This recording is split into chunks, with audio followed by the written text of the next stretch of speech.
Hello guys, this is Jagdish Pathak. Welcome to chemistry Pathshala. जैसा कि हम लास्ट क्लास में कॉलिगेटिव प्रॉपर्टीज के बारे में पढ़ रहे थे, हम उसी के आगे सेकंड कॉलिगेटिव प्रॉपर्टीज पढ़ेंगे, एलिवेशन इन बॉइलिंग पॉइंट। थोड़ा सा इसको पढ़ने से पहले हमें पता होना चाहिए कि बॉइलिंग पॉइंट होता क्या है। ठीक है, अब बॉइलिंग पॉइंट आपने छोटी क्लास में पढ़ा है, 11th में भी आपने इसको एक बार टच करा था। मैं फिर भी मान के चलता हूँ आपको नहीं आता। छोटी क्लास में आपने पढ़ा था कि सर बॉइलिंग पॉइंट क्या होता है, जिस टेम्परेचर में लिक्विड गैसेस स्टेट में चेंज हुआ है या वेपर फेज में चेंज हुआ है, उस टेम्परेचर को हम बोलते हैं सर बॉइलिंग पॉइंट, क्योंकि उसी टेम्परेचर में कोई लिक्विड से वेपर फेज में आ रहा है। ठीक है, ये डेफिनेशन ठीक है छोटी क्लास के हिसाब से, बट बेटा आप 12th में आ चुके हो, आपको थोड़ा सा और डिस्कस इसके बारे में पता होना चाहिए कि होता क्या है। मान लो आपके पास कोई लिक्विड है आपके पास, ठीक है। एटमॉस्फेयर में क्या है, बहुत सारे पार्टिकल्स हैं जो क्या कर रहे हैं, पार्टिकल्स क्या कर रहे हैं, इस लिक्विड पे क्या लगा रहे हैं, प्रेशर लगा रहे हैं। ये पार्टिकल्स क्या लगा रहे हैं, इस लिक्विड के ऊपर प्रेशर लगा रहे हैं, और यहाँ से लिक्विड के पार्टिकल्स क्या नहीं कर पा रहे, ऊपर नहीं आ पा रहे, क्योंकि लिक्विड के पार्टिकल्स भी हैं यहाँ, ठीक है, जो कुछ ऊपर आना चाहते थे। क्योंकि वेपोरेशन एक आपने पढ़ा होगा, वेपोरेशन किसी भी टेम्परेचर पे कोई भी लिक्विड का पार्टिकल कहाँ जा सकता है, वेपर में जा सकता है। ठीक है, थोड़ी सी एनर्जी होनी चाहिए उसके पास, वो सराउंडिंग से ले लेता है, ठीक है, वो क्या हो जाता है, वेपर में चेंज होता है। बट क्या होता है, यहाँ से प्रेशर लगाया जा रहा है, ठीक है। मैं इसको नीचे से टेम्परेचर देता, मैं इसको हीट करता, तो आपको पता है ये हीट करते ही ये वेपर में चेंज हुआ था। इसका मतलब हो क्या रहा था, वहां मैं जैसे जैसे टेम्परेचर दे रहा था पार्टिकल्स को एनर्जी मिल रही थी, तो क्या कर रहे थे, ये देखो यहां से प्रेशर लग रहा है, तो फिर यहां से भी प्रेशर लगाते हैं।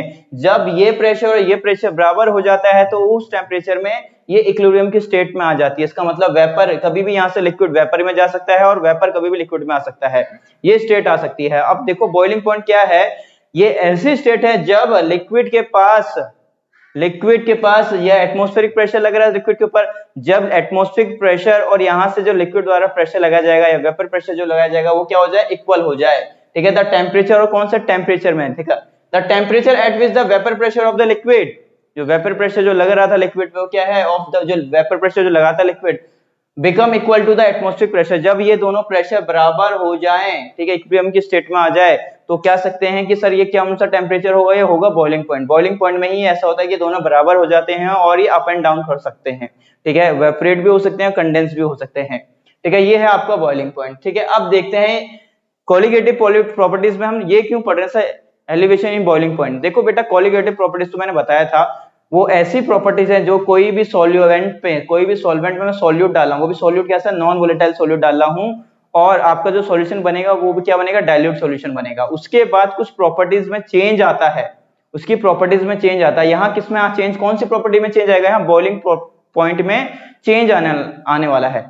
जैसे आपके पास मान लो कोई सॉल्वेंट था, उसका बॉइलिंग पॉइंट पहले 100 था, जैसे ही आपने उसमें सॉल्यूट डाला, नॉन वोलेटाइल सॉल्यूट डाला, उसमें क्या होगा, अब उसका सॉल्यूशन का बॉइलिंग पॉइंट के क्या हो चुका है, बढ़ चुका है। अब वो 110 पहुंच गया, 105 पहुंच गया। अब साफ साफ देख लो सर, पहले जब प्योर सॉल्वेंट था तो उसका टेम्परेचर, उसका बॉइलिंग पॉइंट, ठीक है, वो क्या था, वो 100 डिग्री सेल्सियस था। एग्जांपल में वाटर ही ले लेता हूँ। जैसे ही आप इसमें कोई नॉन वोलेटाइल सॉल्यूट डालते हो, तो टेम्परेचर क्या हो जाता है, यहाँ उसका बॉइलिंग पॉइंट वाला टेम्परेचर, बॉइलिंग पॉइंट में जो टेम्परेचर था वो क्या हो जाता है, इंक्रीज हो रहा है। तो क्या कह रहे हैं इसको हम, एलिवेशन इन बॉइलिंग पॉइंट, कि ये बॉइलिंग पॉइंट में क्या कर रहे थे, इंक्रीज करा दिया। किसके कारण, कोलिगेटिव प्रॉपर्टीज के कारण, क्योंकि सॉल्यूट को डालते ही क्या होता है, उसको हम बोलते हैं कोलिगेटिव प्रॉपर्टीज, क्योंकि सॉल्यूट का इफेक्ट हो रहा है किस वॉल्यूम में, ठीक है, उसी सॉल्वेंट के अंदर सॉल्यूट अपना इफेक्ट दिखा रहा है। अब देखो होता कैसा होगा, ये थोड़ा सा समझो, ये किस तरह से काम करता होगा। बॉइलिंग पॉइंट के आपको मैंने डिफाइन कर दिया कि बॉइलिंग पॉइंट एक्चुअल में होता क्या है।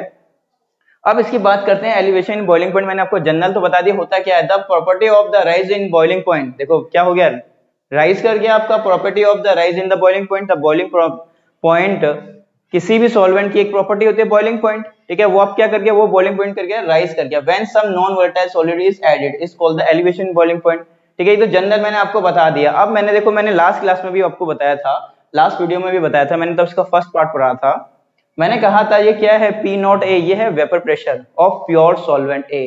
तब ओनली सॉल्वेंट था वहां, ठीक है, तब वहां क्या था, ओनली कंटेनर के अंदर क्या, मान लो यहाँ सॉल्वेंट था, ठीक है, कंटेनर के अंदर यहाँ क्या था, सॉल्वेंट था, ठीक है, बंद कर लो। और ये वोलेटाइल सॉल्वेंट था। अब ये क्या करेगा, वेपर में जाएगा, वेपर में जाने के बाद प्रेशर क्रिएट करेगा, यहाँ ये प्रेशर लगाएगा, ठीक है। मैं जैसे इसमें सॉल्यूट डाल रहा था, सॉल्यूट के पार्टिकल्स के सरफेस में आ जा रहे थे, अब वो सॉल्वेंट को ऊपर जाने को दे रहे थे, अब वो सॉल्यूट रोक रहा था सॉल्वेंट को, ऊपर नहीं जाने दे रहा था। अब ऊपर कम जाएंगे तो पार्टिकल प्रेशर भी कम लगाएंगे। तो कहने का मतलब है सॉल्यूशन के बाद, तब उसने सॉल्यूट डाल दिया, तब सॉल्यूशन बन गया, उसके बाद वेपर प्रेशर कम हो गया प्रीवियस के कंपेयर में। सॉल्वेंट जब था वेपर प्रेशर ज्यादा था, तब वहां सॉल्यूशन बन गया तो वेपर प्रेशर कम है सॉल्यूशन का। तो मैं कह सकता हूं तो सर प्योर सॉल्वेंट था तो वेपर प्रेशर ज्यादा था एज कंपेयर टू सॉल्यूशन बनने के बाद जो वेपर प्रेशर है। ये नोट डिफाइन करता है प्योरिटी को, ओनली यहाँ प्योर ए है, ए का मतलब सॉल्वेंट मैंने लिखा है, ए रिप्रेजेंट करता है सॉल्वेंट को। ये मैंने बताया है सारा लास्ट क्लास में। अब देखिए यहाँ ऐसा होता क्या है, अब यहाँ होने वाला क्या है। सर देखो मैं यहाँ टेम्परेचर बढ़ाता, सर मैं यहाँ टेम्परेचर बढ़ा देता, इस कंटेनर में टेम्परेचर में देता रहता। आपको पता सर टेम्परेचर देने से इन पार्टिकल्स को एनर्जी मिलती है। यहाँ जो लिक्विड के पार्टिकल्स का इसको, या मान लो यहाँ टेम्परेचर बढ़ाता है तो उसको एनर्जी मिलती तो ज्यादा से ज्यादा वेपर में जाते और ज्यादा से ज्यादा वेपर प्रेशर लगाते। ठीक है, ये तो सभी को पता है कि टेम्परेचर देने से क्या होगा, ये पार्टिकल्स को एनर्जी मिलेगी, ये जो अंदर है ये ऊपर जाएंगे तो प्रेशर लगाएंगे। तो कहने सकता हूं मैं डायरेक्टली टेम्परेचर बढ़ाने से वेपर प्रेशर भी इंक्रीज हो रहा है। और जब भी वेपर प्रेशर की बात आती है तो कंटेनर क्लोज होता है, ये याद रखना। मैंने यहाँ कंटेनर क्लोज नहीं करगा तो उसका मतलब ये मत सोचना कि यहाँ कंटेनर क्लोज नहीं है, कंटेनर क्लोज्ड होगा ही होगा, क्योंकि वेपर प्रेशर ओपन होगा कंटेनर तो एटमोस्फेयर में फैल जाएंगे, तो कंटेनर क्लोज होना चाहिए हमेशा वेपर प्रेशर की जब भी बात की जाए। ठीक है, तो यहां आप कह सकते हो कि सर टेम्परेचर बढ़ाने से वेपर प्रेशर इंक्रीज हो रहा है, ये डायरेक्टली प्रोपोर्शनल है। ठीक है, अब देखो, अब मैंने क्या कर दिया, अब मैंने सॉल्यूट भी डाल दिया। अब कंटेनर के अंदर मैंने क्या कर दिया बेटा, यहां आपको दिखेगा। ठीक है, मैंने क्या कर दिया, अब यहाँ कंटेनर के अंदर मैंने सॉल्यूट भी डाल दिया। ठीक है, कंटेनर के अंदर सॉल्यूट भी डाल दिया। पहले क्या था, सॉल्वेंट ज्यादा जा रहा था ऊपर और ज्यादा वेपर प्रेशर लगा रहा था, अब मैंने इसमें सॉल्यूट भी डाल दिया, अब वो कम जा पा रहा है। ठीक है, अब वो क्या कर रहा है, अब जा नहीं पा रहा ऊपर, अब वेपर कम जा रहे हैं, अब मुझे है उसका बॉइलिंग पॉइंट निकालना है। अब मैंने दो कंटेनर ले दिखा देता हूँ यहाँ, एक में सॉल्यूशन है, एक में सॉल्यूशन है, सॉल्यूशन का मतलब सॉल्यूट प्लस सॉल्वेंट है, और एक में क्या है, ओनली सॉल्वेंट है।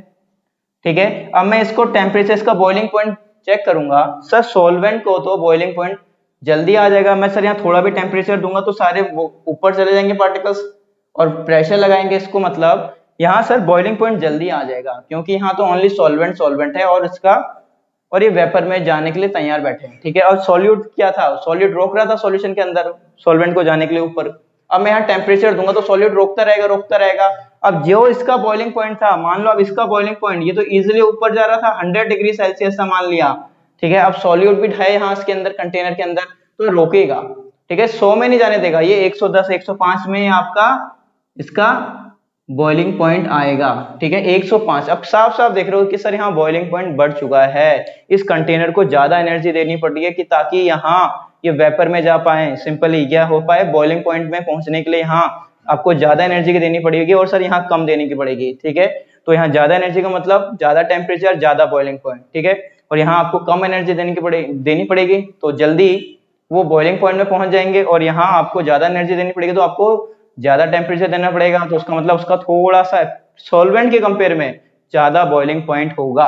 ठीक है, यहाँ मैंने वही लिखा है, hence the solution is to be heated at the higher temperature, क्योंकि सॉल्वेंट को अब हायर टेम्परेचर तक हीट करना पड़ेगा, क्योंकि वहां सॉल्यूट रोक रहा था ऊपर जाने के लिए।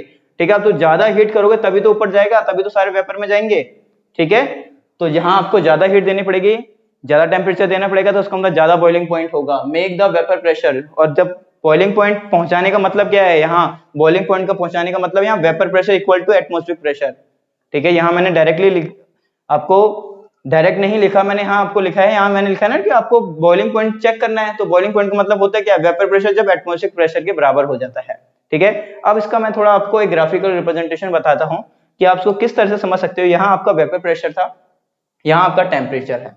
ठीक है, अब मैंने एक कर्व बनाई है, ये जो कर्व है फर्स्ट वाली, ये जो कर्व है आपके पास A to B, ये प्योर सॉल्वेंट की है। प्योर सॉल्वेंट का मतलब देखो इस टेम्परेचर पे ये आपका एटमॉस्फेयर टेम्परेचर है, ये आपको कौन सा टेम्परेचर है, ये एटमॉस्फेरिक टेम्परेचर है। ठीक है, यहाँ आपके पास पहले सॉल्वेंट था, आपने हीट करी, इसको टेम्परेचर बढ़ाया, हीट करी, इस पॉइंट पे आके वो क्या हो गया, वेपर में चेंज हो गया, क्योंकि यहाँ से क्या, ये एटमॉस्फेरिक प्रेशर था इतना, अब ये क्या है, ये वेपर फेज में है, ये लिक्विड फेज में है। अब इस पॉइंट पे आगे क्या हो गया, ये वेपर फेज में चले गया। ठीक है, तो मैं इस पॉइंट को बोल सकता हूँ, इस टेम्परेचर में बोल सकता हूँ कि यार ये क्या होगा, बॉइलिंग पॉइंट होगा, और ये सॉल्वेंट का है तो मैं बोल सकता हूँ टी नॉट बी, ठीक है।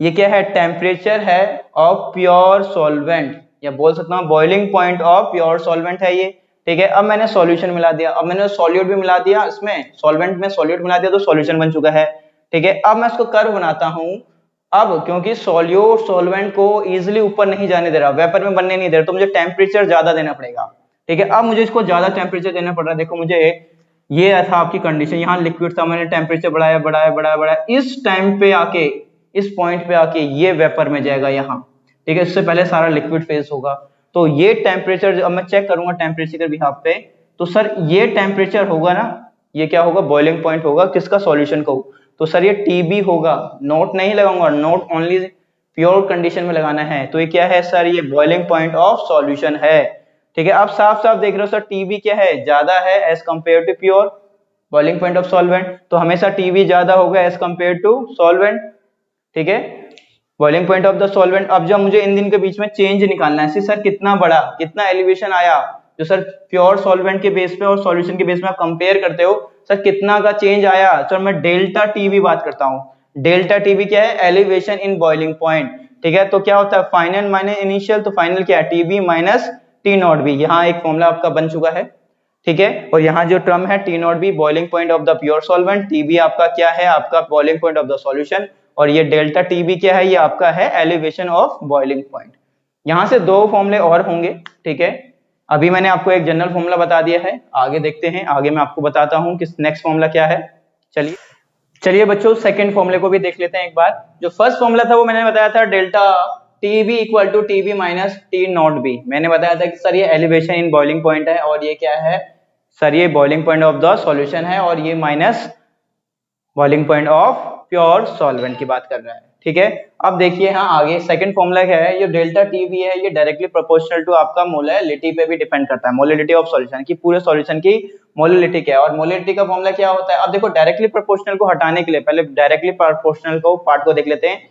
जब भी हम डायरेक्टली प्रोपोर्शनल हटाते हैं तो हम के बी वैल्यू यूज करते हैं, कोई ना कोई कांस्टेंट यूज करते हैं, इस फॉर्म यहाँ हम एलिवेशन इन बॉइलिंग पॉइंट में के बी की वैल्यू यूज करते हैं, ठीक है, केबी यूज करते हैं। और जो केबी होता है ये सॉल्वेंट डिपेंडेंट होता है, ये पूरा सॉल्वेंट पे डिपेंड करता है कि केबी क्या होगा, इसका अलग सा फॉर्मूला भी अभी हम देखेंगे, ठीक है। अब देखो मैं मोलैलिटी की वैल्यू पुट कर रहा हूँ, मोलैलिटी का जो फॉर्मूला होता है वो होता है एनबी बाय, देखो एनबी का मतलब क्या है, कहीं बच्चा कंफ्यूज हो रहा है कि सर ये एनबी का मतलब क्या है, सर ये मोल ऑफ सॉल्यूट, ठीक है, यहाँ मोल ऑफ सॉल्यूट की बात हो रही है। और ये ए का मतलब क्या है सर, ये वेट ऑफ सॉल्वेंट, और यहाँ जो सॉल्वेंट होगा वो केजी में होगा, और जो मोल्स होंगे वो तो आपको यूनिट पता ही है, मोल होता है। और मोल का जो फॉर्मूला क्या होता है, मैं इसको भी फर्दर क्लासिफाई कर सकता था, मोल का भी फॉर्मूला होता है given weight by molecular weight, ठीक है। अब यहाँ से मेरे पास ये फॉर्मूला बन चुका है।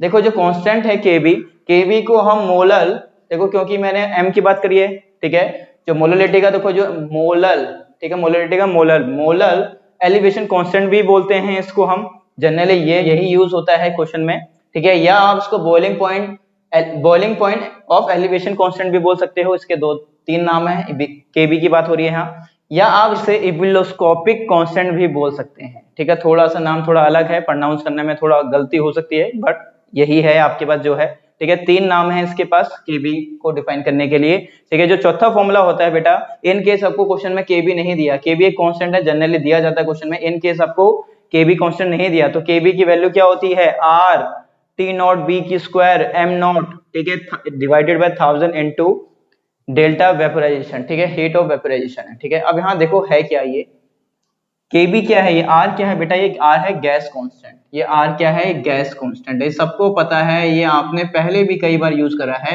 ये गैस कांस्टेंट है, इसकी वैल्यू भी फिक्स होती है 8.314 वैल्यू इसकी फिक्स्ड होती है। और जो टी नॉट बी है ये क्या है, boiling point of pure solvent, ठीक है, ये है आपके पास। जो एम नॉट क्या है, मैंने कहा था ये सॉल्वेंट डिपेंडेंट है, केबी क्या है, मैंने कहा था सॉल्वेंट पे डिपेंड करेगी पूरी, तो ये क्या होगा, ये मोलर मास है उसका, ठीक है, मोलर मास ऑफ सॉल्वेंट है, ये क्या है sir, molar mass of solvent की बात हो रही है, क्या ऑफ सॉल्वेंट की बात हो रही है, क्योंकि मैंने यहाँ लिखा था केबी के बारे में, मैंने बताया था केबी क्या है, पूरा सॉल्वेंट डिपेंडेंट है, यहाँ जो भी आप बात करोगे पूरा सॉल्वेंट की बात करोगे, ठीक है। अब यहाँ divided by 1000 into delta vaporisation molar enthalpy of vaporisation बोल सकते हो इसको, या आप बोल सकते हो हीट ऑफ वेपराइजेशन पर मोल ऑफ सॉल्वेंट। कहने का मतलब ये है क्या सर, ये यूनिट इसका मतलब क्या है? ये आपने थर्मोडायनेमिक्स में पढ़ा होगा 11th में, फिर भी नहीं पढ़ा तो समझ लो। कहने का मतलब है कोई भी लिक्विड को वेपर में आने के लिए या वेपर से लिक्विड आने में जो इक्विलिब्रियम है, ठीक है, वो मेंटेन करने के लिए कितनी एनर्जी की रिक्वायरमेंट होती है, लिक्विड को कितनी एनर्जी की रिक्वायरमेंट है कि ताकि वो वेपर में जा सके और वेपर से वापस लिक्विड में आ सके। इक्विलिब्रियम मेंटेन करने के लिए कितनी एनर्जी, कितनी हीट की रिक्वायरमेंट है, मैंने लिखा है यहाँ, उसको हम बोलते हैं डेल्टा वेपरेशन ऑफ एंथैल्पी, ठीक है, हीट ऑफ वेपरेशन भी बोल सकते हो, ठीक है। यहाँ आपका ये टॉपिक खत्म हो चुका है। अब इसके बाद हम नेक्स्ट थर्ड पढ़ेंगे कोलिगेटिव प्रॉपर्टी। और प्लीज बच्चों वीडियो अच्छी लगी तो प्लीज चैनल को लाइक करिए, शेयर करिए, सब्सक्राइब करिए। और ये है केमिस्ट्री चैनल, केमिस्ट्री पाठशाला आप ही का चैनल है। तब तक के लिए बाय।